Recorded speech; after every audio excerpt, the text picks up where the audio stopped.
to everyone if you.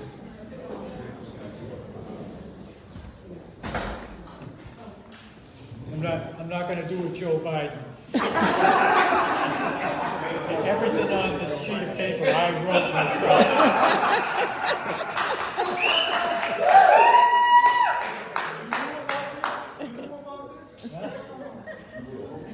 But I had to prepare. When I found out a few hours ago, this is just an outline so I don't forget everything. Well, today, as I do in most every day, I feel like a very, very lucky person. You know, sometimes that word lucky is a cliche. Sometimes it's a one-time event, you know, like hit the megabucks or something. But in my case, I honestly believe it's been a lifetime thing. And so, you know, I sat down and started to think about why do I feel that way. And I wrote down what turns out to be, I think, 7 key significant bits of luck that have hit me that has designed the roadmap. And so today what I'd like to do is just quickly go through, I don't want to bore you with all the details, but just go through the 7 points just to give you that impression as to why I feel that way. Number 1 is my parents. There's 2 people that got married on November 9th, 1941. 1 month after they got married, Japan bombed Pearl Harbor, and the United States was entered into World War II. So when you think about that, that was kind of a scary way to start your life, you know. But fortunately, 10 months later, I was born.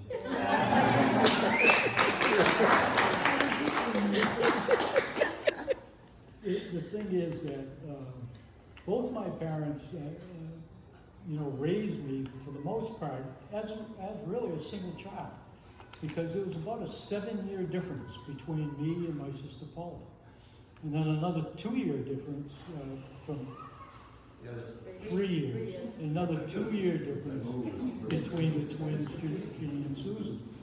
So, and I was the only boy.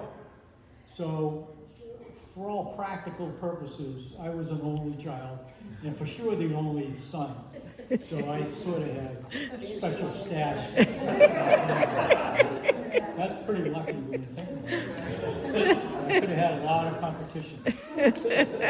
But the thing about my parents is that they were always supportive.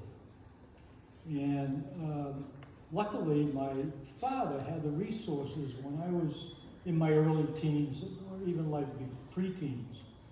He had the resources to sort of allow me to do things differently. Like when I was 12 years old, I had a movie camera and a movie projector, and I was taking movies of Susan and Janine when they were 1 year old. These were black and white movies. Color movie film wasn't available back in those days. A year later, he introduced me to a professional photographer who was a photographer for Look magazine.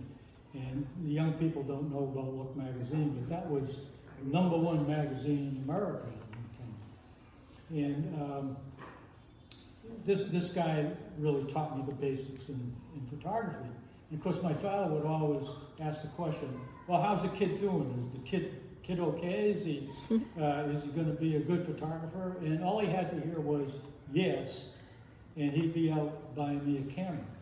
And when I was 13 years old, I had one of those big, if you ever watch one of those old movies with the press photographers, with those big square cameras, it's called a press camera. And I'm 13 years old, and I have a press camera. And when you had a press camera, you had special film. And you had to develop the film yourself. There weren't a lot of laboratories around. So I converted my mother's kitchen into a chemistry lab. and then went to the bathroom to do all the developing, because you needed total darkness. And God forbid if Paul or Susan or Janine flipped the light on me while I was involved in the film, I went crazy. And then I got into music. I love music, as most of you know. Music is, what pot might be to someone, music is to me. When I get sad, when I get happy, it doesn't matter which end of the emotional stick I'm on, music is loud and clear. And I particularly like the kind of music that you can understand the words.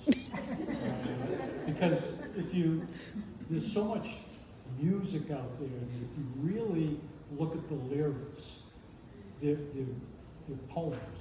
They're really, really very, very nice. And so my father's best friend was a concert pianist. So when I told my father I was interested in music, he just assumed I was going to be a concert pianist. And his good friend was going to teach me how to play the piano. So he asked me, what instrument would you like to play? And I said, well, either the trumpet or the drums. So after he picked himself up from the floor, he looked at me kind of strangely and just said, well, rather than blowing your brains out, take the drums. So I took the drums. And to this day, and Stephen's going to be the guy that inherited these drums. I still have that 1955 set of Gretsch broadcaster drums, which I threatened my neighbors to pull out some summer and start banging on them again. I haven't had the guts to do that yet. We're waiting. We're waiting. Yeah. And then we used to have a corner store we used to hang out in. We didn't have malls back in those days. And they always had a magazine rack. And I was addicted to Popular Mechanics magazine.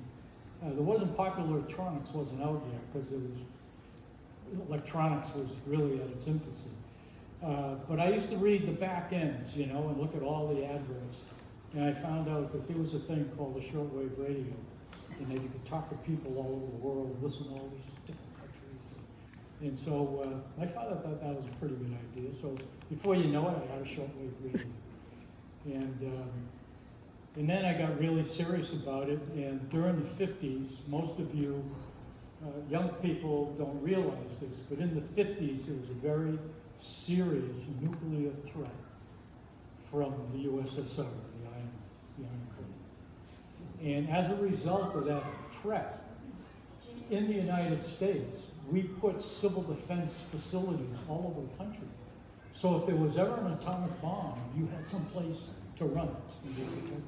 Even on your radio dial, there were two little notches on a radio, your AM radio, that says CD on it.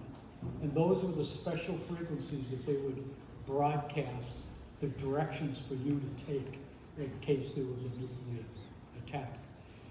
So I joined the Medford Civil Defense when I was 14.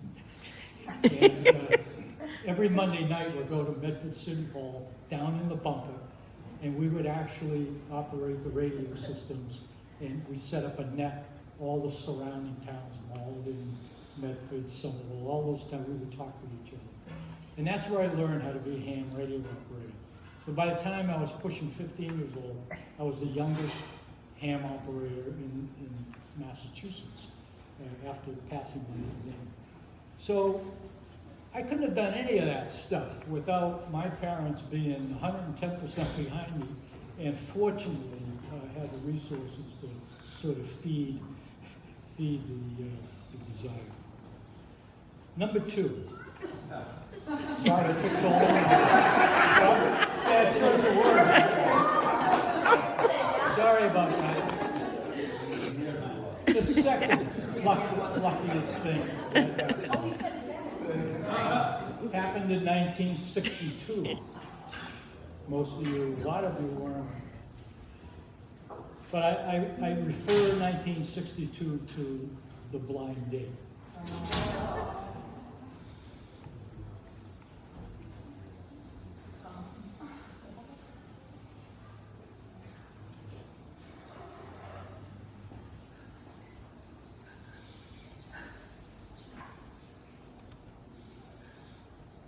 I went on a blind date with a girl named Mary Bridget. We get that your dad had something to do with it. It was Val's and Susan, Gary's father, who forced me to take this pain in the ass sister-in-law because he thought she was bored and didn't have anything to do except hang around their house. And so after many, many weeks of badgering, I finally, to get him off my back, I said, fine, give me a minute. And that blind date lasted 54 years.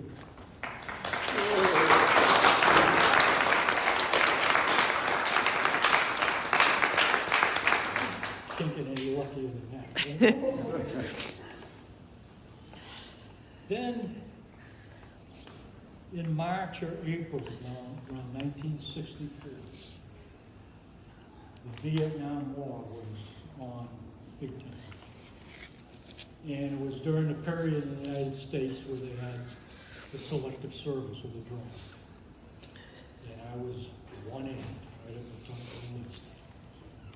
In fact, I was so much on the top, I said, rather than get drafted, I'm going to join the Navy. And so I went to South Weymouth Naval Air Station. I took all the exams, all the tests, and I was going to be shipped out sometime in October of that year to where soon somewhere in the Vietnam War. Well, because of that potential draft scenario, I was working for a small R&D company in Waltham. And they couldn't afford to keep me on board while I was waiting to be shipped out and hire another guy. Okay? So they decided to lay me off. So I was unemployed. So here I am saying to myself, how am I going to handle this? Here I am, got no job, going in the Navy. Well, because I was unemployed, every week, back in those days, every week you had to, in person, show up at the Social Security office to collect your unemployment check. And I walked in there one day, and the clerk said, sorry, we can't give you your check this week. And I thought, well, oh my God. I said, why not? Well, we have a person here interviewing, and it's some glass company, and they're looking for someone who knows something about electronics. And I looked at your experience, and it looks like you have some electronics experience. I said, yeah, I do. Well, until you interview with that person, we can't give you your check. So I was forced into an interview. A week after the interview, I got a job. And it was with Corning Glassworks. These are the people who make the coffee pots and Pyrex beakers and laboratory hot plates, and then later on pH meters, blood gas analyzers, flame photometers, all of these kinds of devices. So you talk about being unlucky 1 second and then really hitting it hard on the second. And here I am. This was the beginning of my professional career. And my job with Corning was for 20 years. And I virtually learned everything I knew for all practical purposes about managing people and getting the job done and all the other professional things you need to know as you go up the line. While all that was happening, I got married. I'd be going to Northeastern 3 nights a week. The factory I worked in was in Medfield, and Northeastern had no satellite facilities. Everything was in Boston. So I used to drive from Medfield to Huntington Avenue 3 nights a week working 40 hours a week and raising a family. And lucky I was able to do that. So that started everything professionally. Number 3, number 4. I described number 4 from 1964, which was the year it all started, to now. And the things that came to mind was, number 1, just had a great wife and mother. 3 beautiful daughters. They're here somewhere.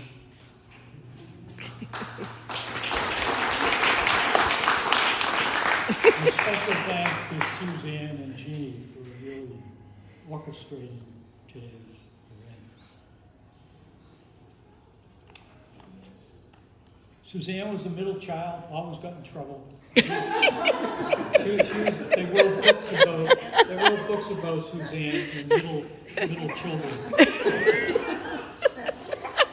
Jeannie was a baby, was treated like a baby, and she was just easy-go-lucky, let it roll. And Mary was more of a serious one. Took everything to heart. Well, they generated three beautiful grandchildren.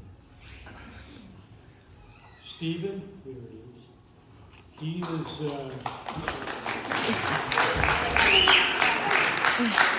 he's my one and only grandson. Remember, I grew up with 3 sisters, got married and had 3 daughters. There were no men in my family, until that guy showed up. And so he's the one and only. Then, of course, there's Lily, who's now a freshman at UNH, and the past president of Marshville High School senior organization. And her little sister, who's not little anymore, is Gabriella. Not only is Gabby an A student, but she's an excellent hockey player and a lacrosse player, so she's quite an athlete too. Then there are my sisters, and if my mother taught us anything, was to be generous, to help.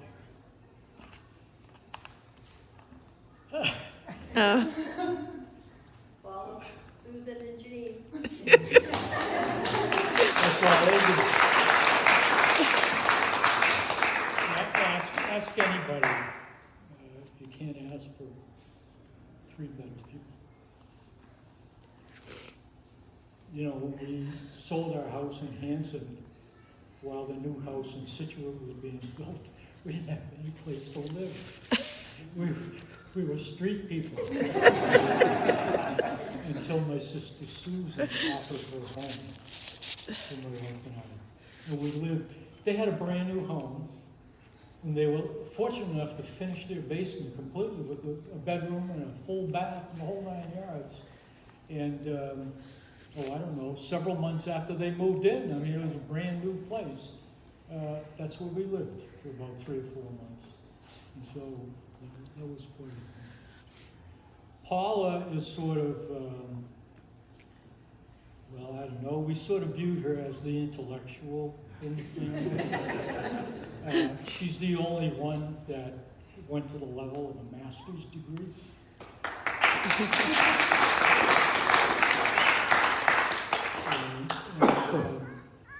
I often use her as my English teacher. If I'm writing a paragraph and I question the grammar a little bit, I'll call her and say, Paula, what sounds better to you?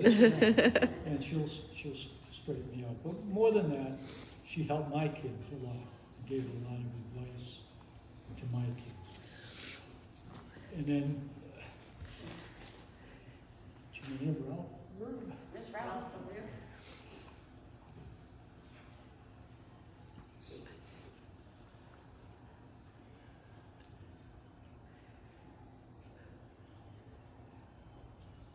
They invite me every year to Florida.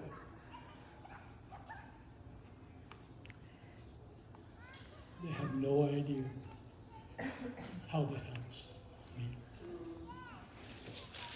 For every year I am here, you can just make me 1 year younger. 'Cause it really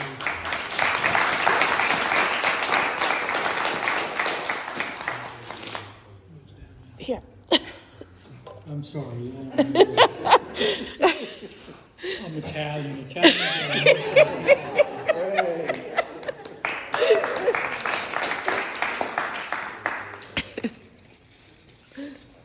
But most of all, we spent our whole lives sharing my success, their successes, all of our successes were never held closely.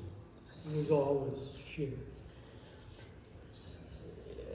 We got that from my mother.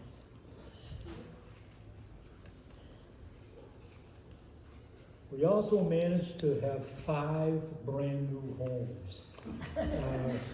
I guess to some degree I pride myself in the fact that I was able to do that. But I also had a wife that refused to live in someone else's house.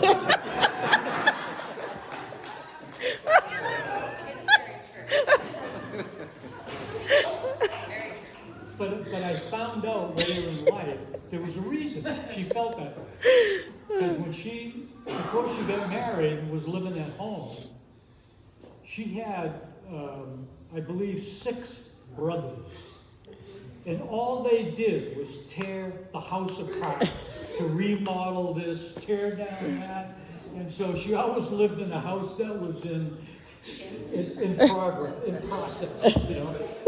And so, thank God I had the ability to do that. And we had some great places, most of you know.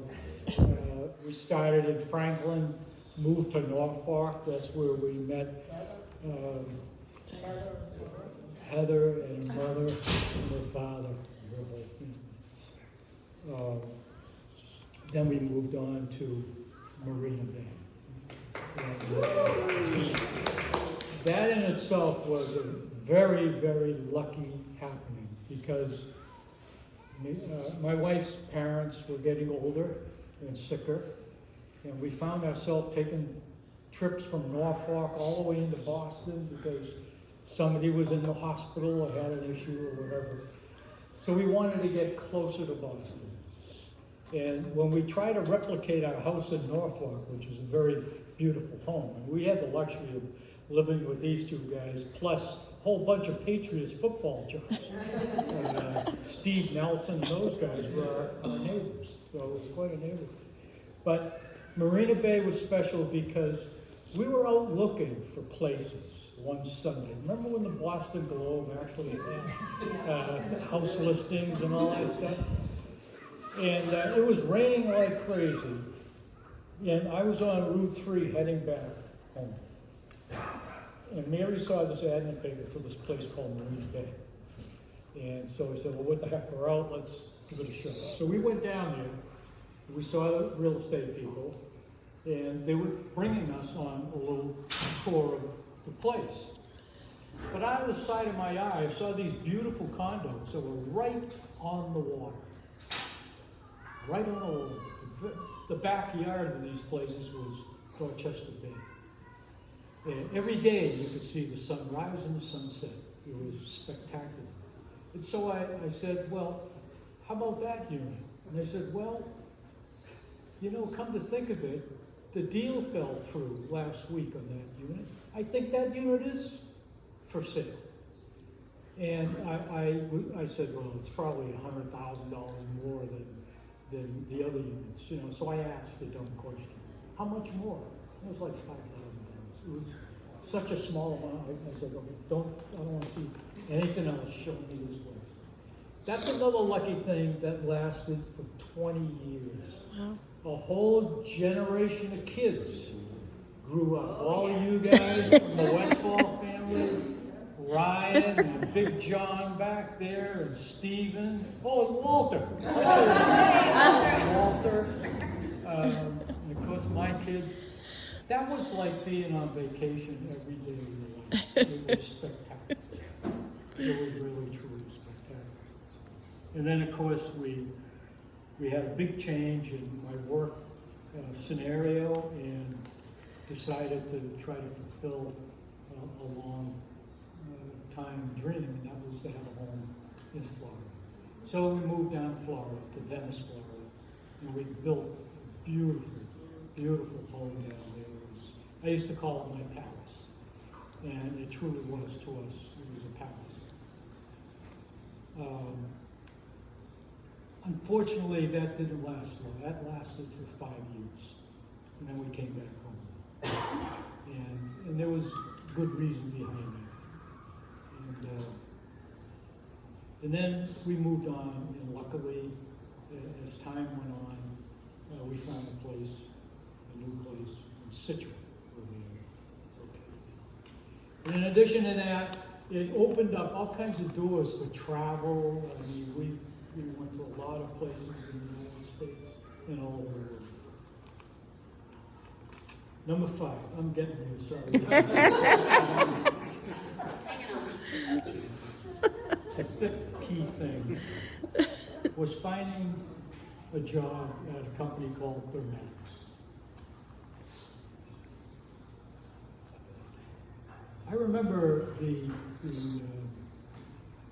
process I went to actually get that job. It was a pretty tough process. You would appreciate this. The guy who was hiring me, a guy named David Bernstein, his technique for interviewing was, doing the normal interview thing. And then he went into his office and he had a stack of folders. So help me God, about that high. And said, would you please go into the conference room? I'll be there in a minute. He walked into the conference room and he dumped all these folders on the desk and said, okay, well listen, spend the rest of the day analyzing all of those service reports. Come back tomorrow and tell me what the top 2 problems are. That was the test. And then the second test was the president of the company, Lou Ribich was his name. And he thought I'd be okay because most of our business at the time was in South America, Latin America.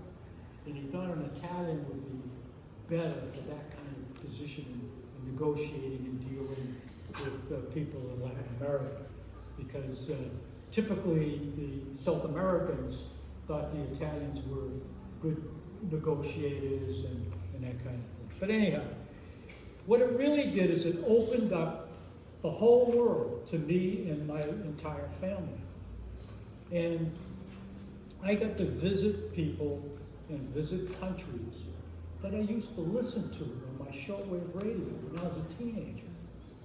I remember one time I had to go to Quito, Ecuador.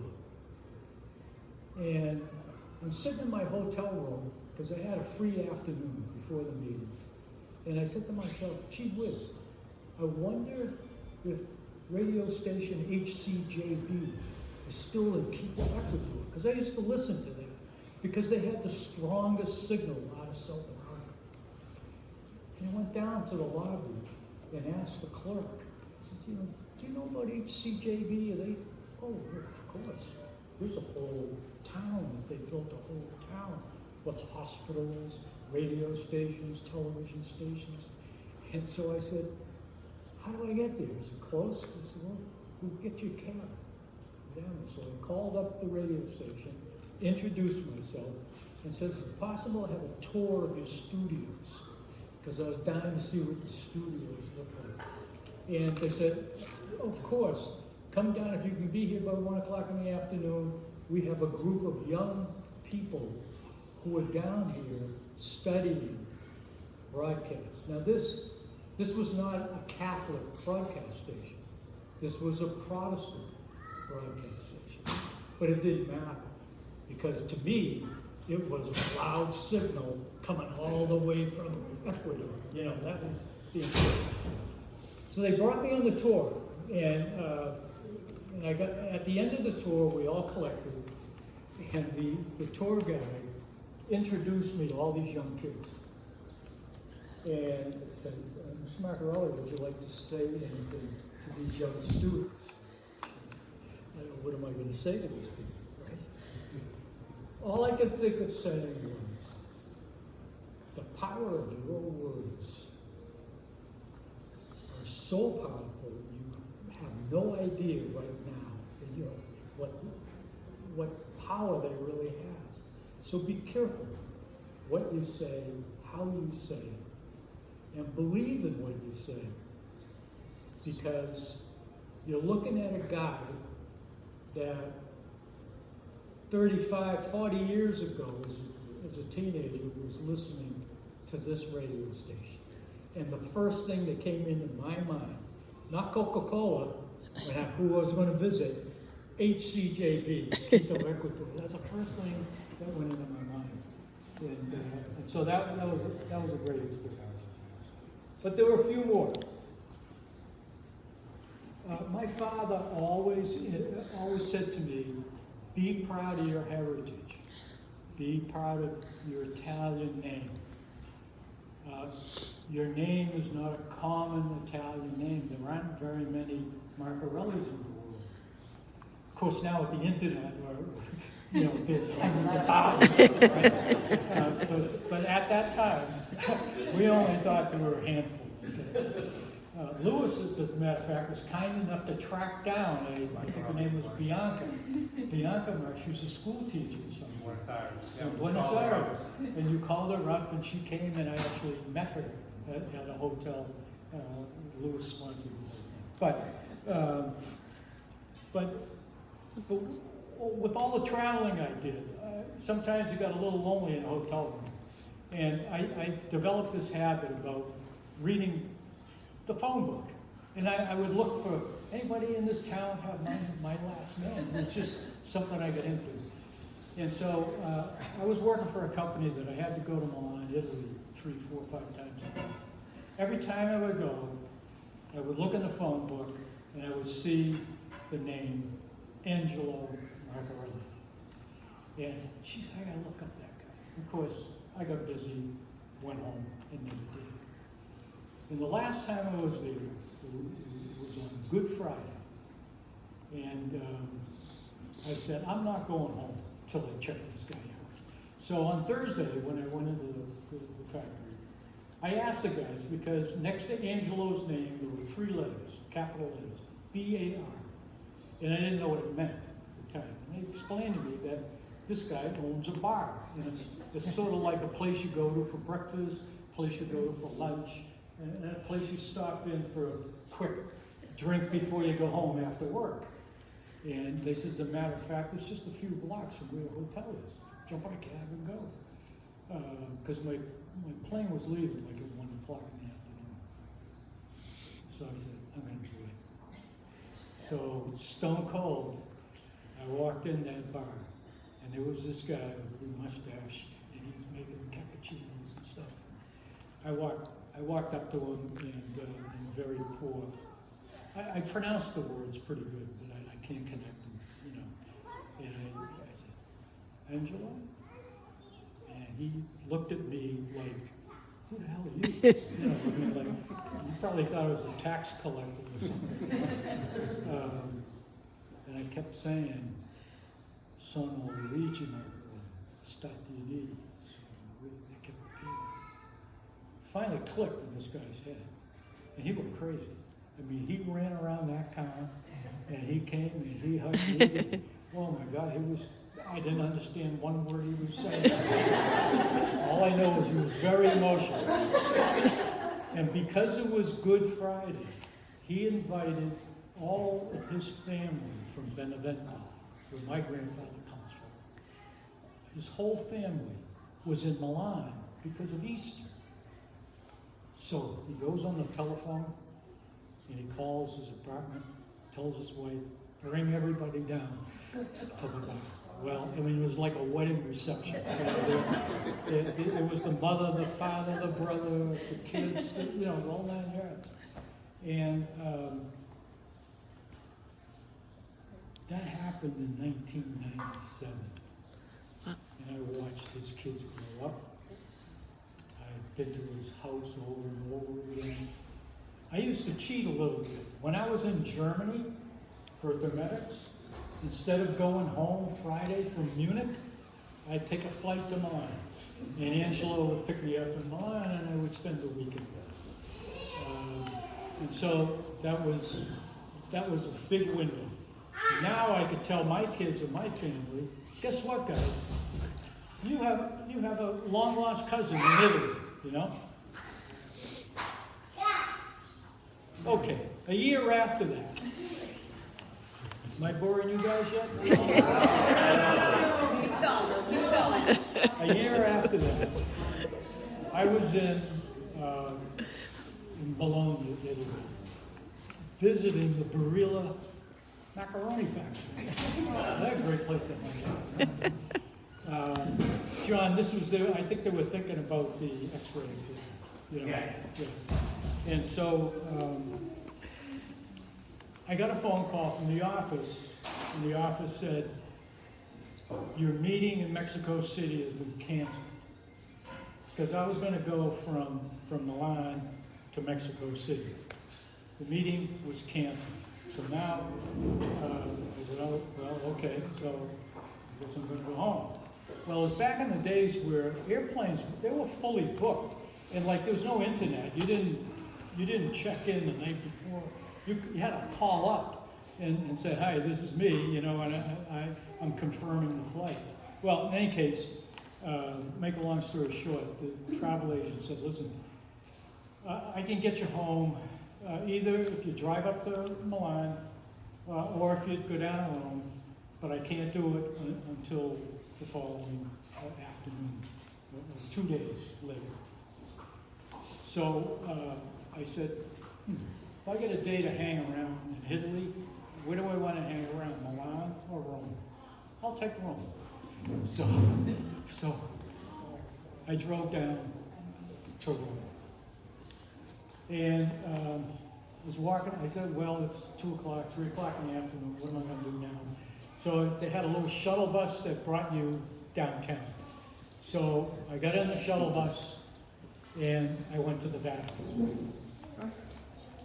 I like hanging around the Vatican. Any of you who haven't been there yet, please go. It has nothing to do with your religion. It's just a work of art beyond belief. And so I get there about 3 in the afternoon, and in the plaza that faces St. Peter's Basilica, there were guys setting up all these chairs. Saying, geez, what the hell are they doing? Why are they setting up all these chairs? So I went to one of the souvenir shops and talked to one of the shopkeepers there and asked him, what's happening? And he kept on saying, bigliette, il papa, il papa. So my loose translation of that was the Pope, and you need a ticket. I didn't have any tickets. I wasn't even supposed to be in Rome. I have a ticket. So I asked him, how do I get a ticket? And he keeps pointing at this big, humongous door on the right side of St. Peter's. And it's, in fact, it's the building where, you know the famous thing where the Pope comes out of the window? That's the building, okay? So I'm saying to myself, how the hell am I going to get in there to get a ticket? And this guy must be crazy, right? So I said, well, I give it a shot. So I walked over there, and there were 2 Swiss guys to protect the entrance. And I kept on saying, "Il Papa, bigliette, il Papa." And they just looking at me like, we hope this guy goes away. Now, I have to admit, Lewis and the guys can tell you, most of the time, when I'm on business travel, I always wore either a very dark blue suit or a very dark blue suit with very faint pinstripes, and a white shirt, Italian shoes, and I said to myself, I bet you they think I'm a priest. I mean, why else would they let me in the building, right? So I said, you know, I'm going to let them become a priest. I got nothing to lose, right? So I kept repeating myself. Finally, go ahead. In the building.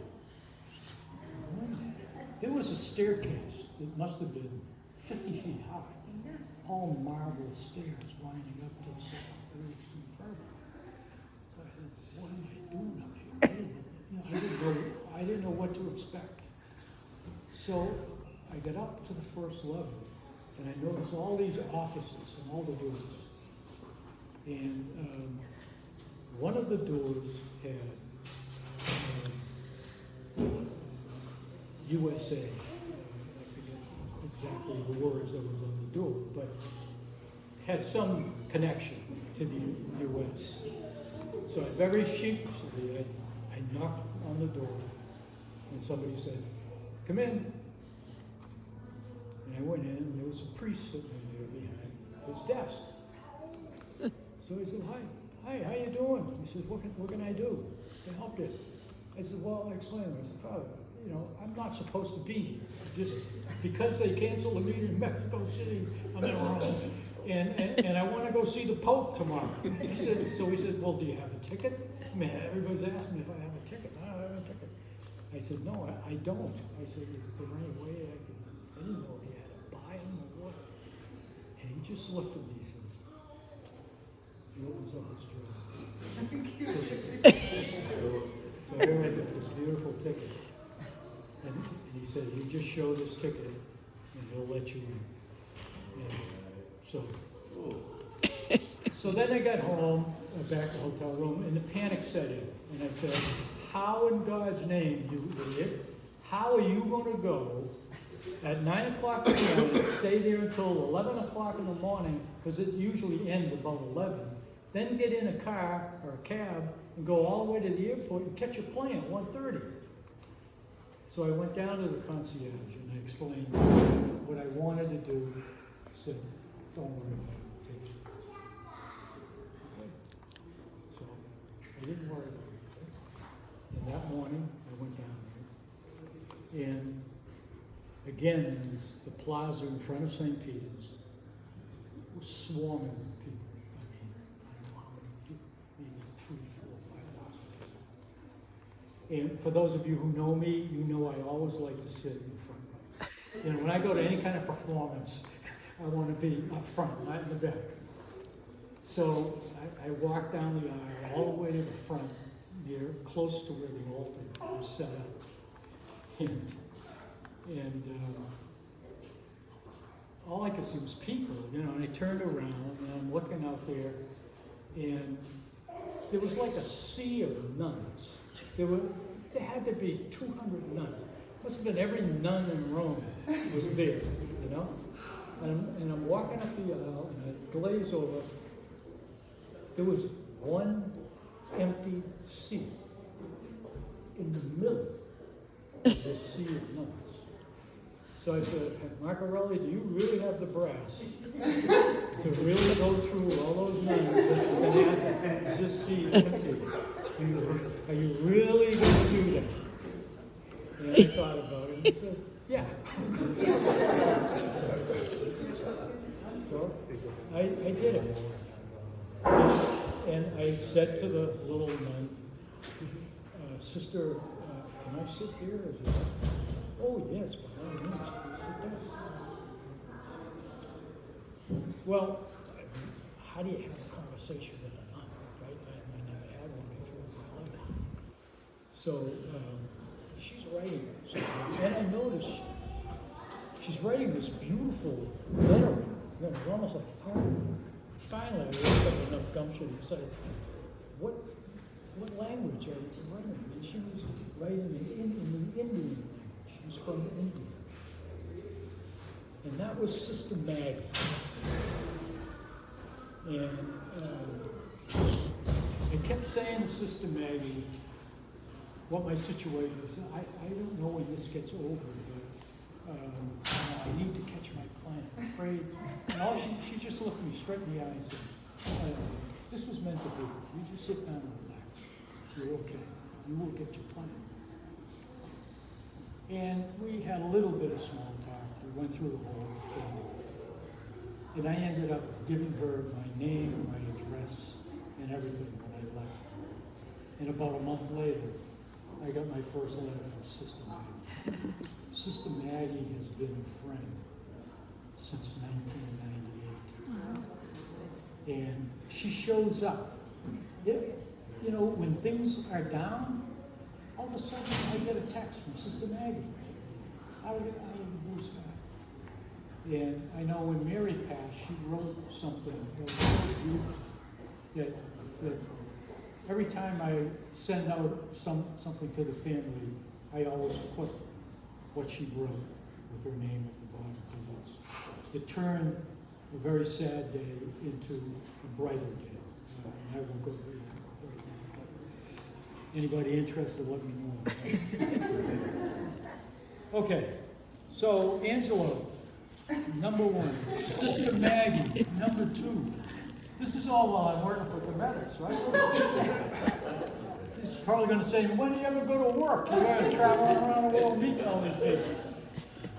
And then last but not least was Andrea Marcarelli, who's my cousin. And one day while we were living in Marina Bay, I got a letter from Italy from Andrea, who introduced himself and said, I'm a ham radio operator.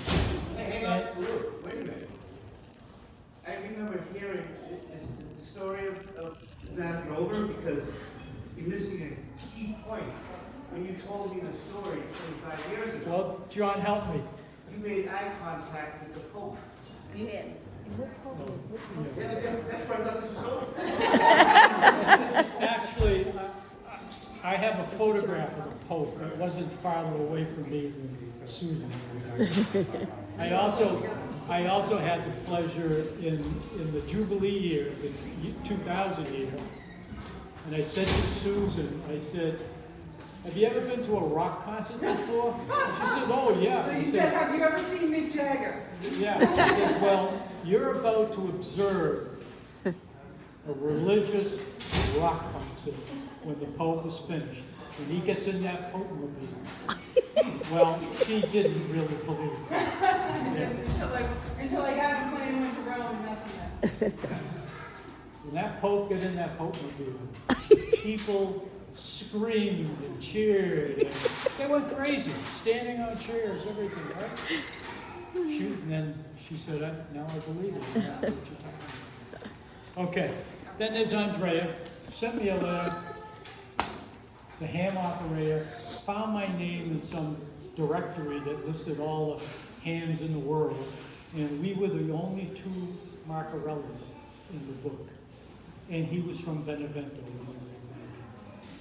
So the last time I was in Munich, instead of going to Milan, I went to Naples instead of going home, and I met Andrea.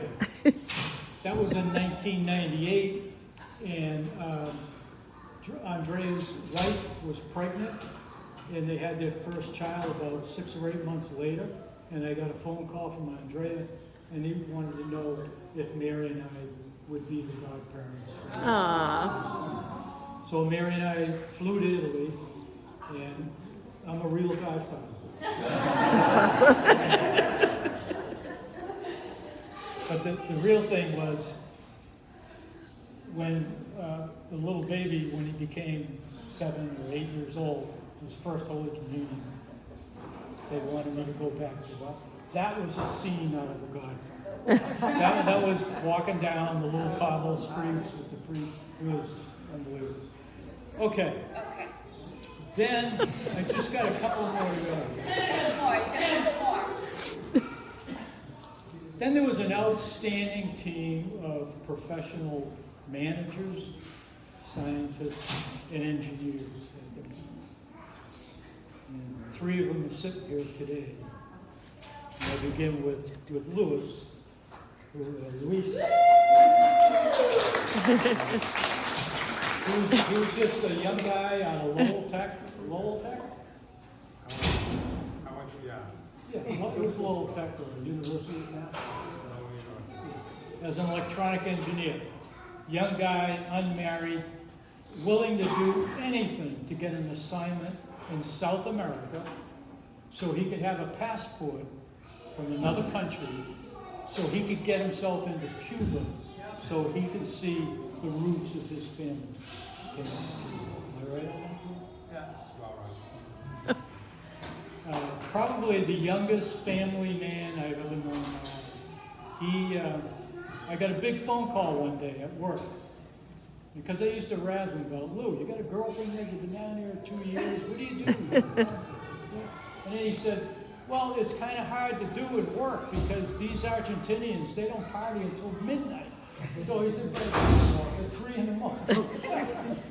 But one day I got a phone call from him, and he said, I want you to know I met this girl. And then he had to put in the plug, say, she's Italian.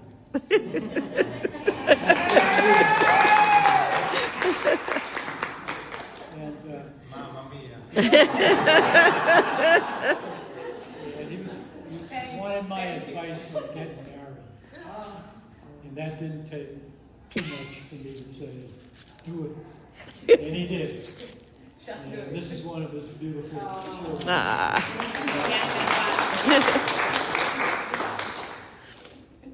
Then there was my son, Alan.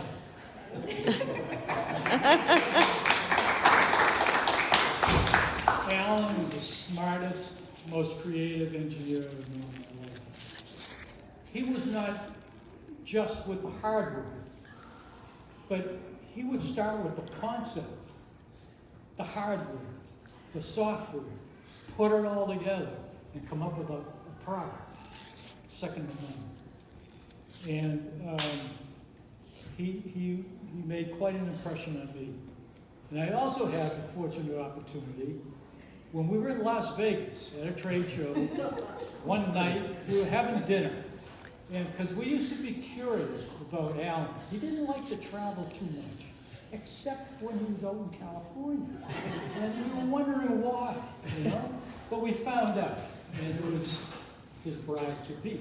And so he also asked me, what do you think, Lou?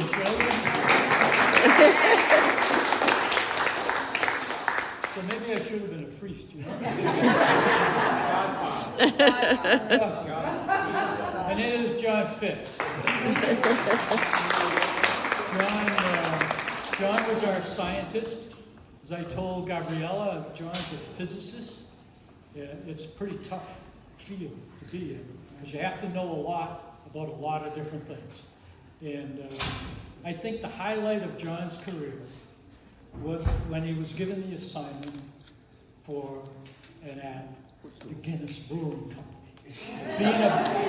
Being a Boston Irishman, you know, having to go to the Guinness factory was like, you gotta be kidding. He must have been a hero in his neighborhood. But I think I told some of you, maybe most of you, there's a product out there, I think it's still out there, and it's called Guinness Draft. It's in a can. And if you shake that can a little bit, you're going to hear a little ball inside. That's John Fitz.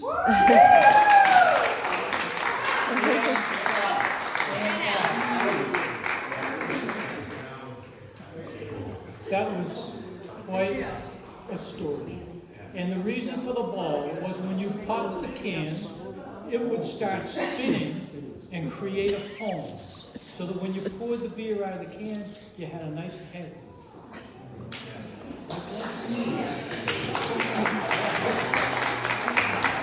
And there's two other guys who aren't here today. One is in Germany, Dr. Hartmut Trout, who's a very close friend of mine. He wanted to conquer the world. Yeah, every time I called Hartmut, he was on vacation. I said, I don't know, I should have Good life. But no, Hartmut was a good man. And, I know Mary liked him very much too. And then last but not least was Joaquin Escamilla. And Joaquin was my service manager in Mexico City. And he had a big organization down there. It was our largest customer. It was in Mexico. And Joaquin recently sent me a video that he told me that when he was a little boy, he wanted to be a singer because in his family there were many musicians, but his parents pushed him to be an engineer. So he had to go to school and become an engineer. But now he's retired. You know, he's an old man now. He's like 67 years old. So he started singing, and he's singing with his brothers. And they're having a blast. And they play at all these little venues all over Mexico. and he's quite a guy. In fact, he even wrote a service book, a service management book. It's all in Spanish, obviously. But he claims that he took our philosophy of management and put it in that book. You might have already read it, I don't know. Okay, now I gotta move fast. Still get a video, though. Still get a Sixth, video. 2013. Quadruple bypass. Ugh. I had two great doctors.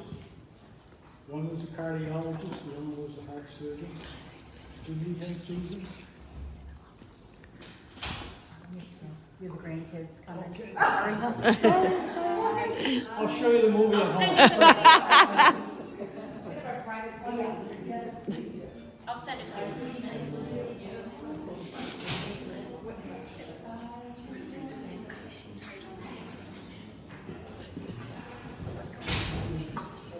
VIP lounge is open.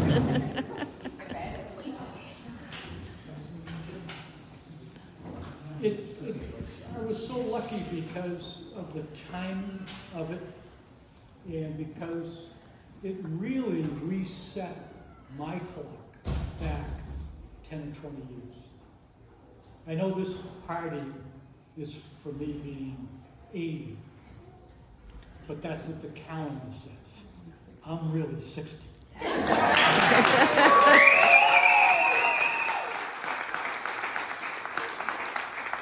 most importantly, it really prepared me for what was coming down the road in the next few years. Gabriel's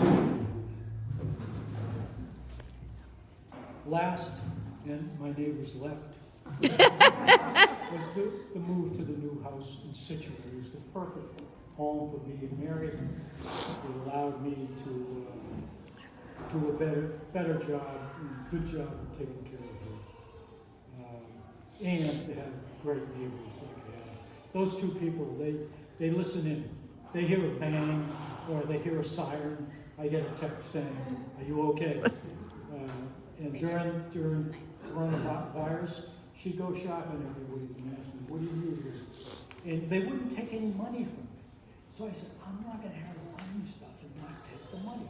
So just to make her happy, I would say, "Yeah, I could use some bananas." She would give me a bunch of bananas every week.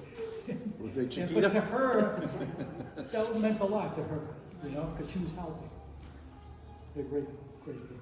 So in any case, those are the 7 key points.